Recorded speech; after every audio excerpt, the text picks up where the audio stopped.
to them and they'll provide you the information. Mr. Speaker, can the Honourable Prime Minister tell this Honourable House why the government chose to increase the price of gas at the pump but not lower the cost of diesel? Mr. Speaker, Antigua and Barbuda has the lowest fuel prices in the Caribbean, perhaps barring Jamaica and Guyana.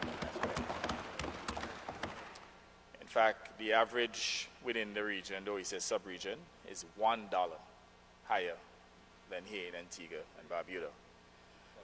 What is the mechanism that is in place, Mr. Speaker, and this is common among all the OECS countries, whenever there's an increase in petroleum products, the increase in the pricing is actually passed on to the consumer. What we have been doing for the past few years, especially during COVID until probably just a few months ago, we have been subsidizing those increases. So there are times, for example, Mr. Speaker, in that what ought to have been a tax of a few $1 million, that is a consumption tax, we have actually had to pay West Indies Oil Company. Now, we can understand during the period of COVID and the difficulties within the society, the fact too that there was a spike in unemployment and people were vulnerable. Our government went the extra mile to give up those revenues. But now that things have normalized and the economy is doing very well, we're having one of our best economic years this year. Unemployment has reduced significantly. Prices have reduced significantly.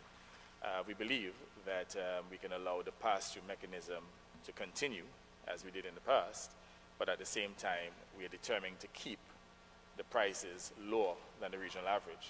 So that is obviously to ensure that Antiguans and Barbudans enjoy gasoline prices, petroleum prices that are lower than other countries within the OECS. So you can see how reasonable our government has been and the fact that we continue to provide these social cushions. So we're subsidizing LPG. In fact, LPG prices here in Antigua and Barbuda is lower than in any other country within the OECS. And I think the people of Antigua and Barbuda should appreciate that we have lowered the tax yield and as a consequence would have maintained a relatively low price compared to the other OECS countries. Mr. Speaker, with the economy doing so well according to the Prime Minister and the hardship on the people out there, why hasn't the government absorbed this increase?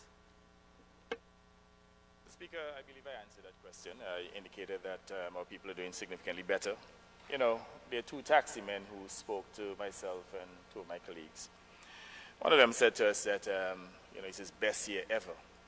He went as far as stating that by the middle of March, this was about a week and a half ago, he had earned over $100,000, a taxi man. Another one said to us that he bought a new vehicle last year and that in less than a year, he has already paid off for the vehicle. The reality is people are doing significantly better. We're not as vulnerable as we were a few years ago. And as I said, we continue to provide a cushion because rightfully, petroleum prices based on the regional average should have been $1 higher than it is. So there's still a subsidy of $1 per gallon. And clearly, the government has obligations. We're a developing country. One of the problems with developing countries is that they do not generate enough revenues to cover all of the obligations. And if we're going to get fast and loose with government taxes, the consumption tax, and we just give it away, then evidently we will undermine paying other obligations. And again, as I said, rightfully it should be $1 more expensive, but there is already a subsidy mechanism in which we are subsidizing, not to the full extent, but at least we're keeping the prices below the regional average. I should add here to Mr. Speaker that within the last 3 months, there have been constant increases, and our government, the cabinet, took a decision not to increase the prices. So we continue to subsidize, but as it continues to rise, we have a cap. We're trying to maintain the consumption tax possibly somewhere around $2.5 million at a minimum. And when it gets to that level, when it's threatening the yield, then obviously we have to pass on the the increase in prices to consumers, and to avert a situation which we literally were paying West Indies Oil Company. So we were subsidizing prices to the extent that instead of collecting $3-4 million a month in taxes, we had to be paying WEOC about $1 million a month. And evidently we did so to protect our people, but the circumstances are not the same now. We are operating in a more stable environment, an economically stronger position which people are doing better, and we believe that the people of Antigua and Barbuda, they have accepted this nominal increase, which in itself is not burdensome.